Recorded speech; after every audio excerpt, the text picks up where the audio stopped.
Today is our first ever inaugural National Emergency Preparedness Staff event. We have some of our staff teaching staff, visitors, and students how to apply a tourniquet.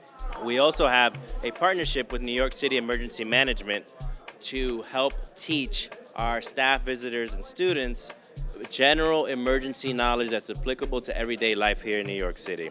We also have a partnership with Hospital Police who are teaching our visitors, staff, and students what to do in an active violence situation, how to keep themselves generally safe.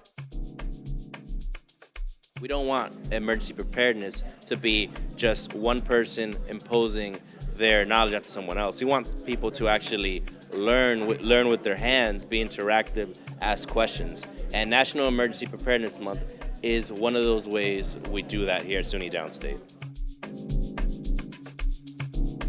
This is the AVERT training, something that the University Police Department does in conjunction with the Emergency Preparedness Department. It details immediate responses with regards to what to do in the event of an active violence emergency situation. And it's available to all downstate employees. And honestly, we go anywhere where anyone would like to hear this program. We're here to talk about the Ready New York program. And essentially, we're trying to just tell people to make a plan about what they should do in case of emergency.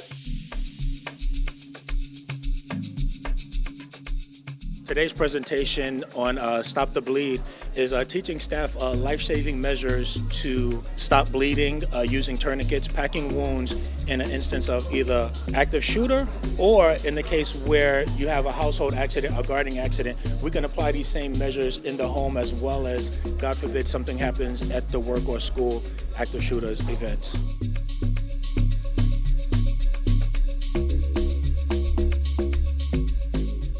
How to pack a wound. I learned how to apply a tourniquet properly and just how to stabilize a patient before we can get them more help. So it was very informative and very helpful.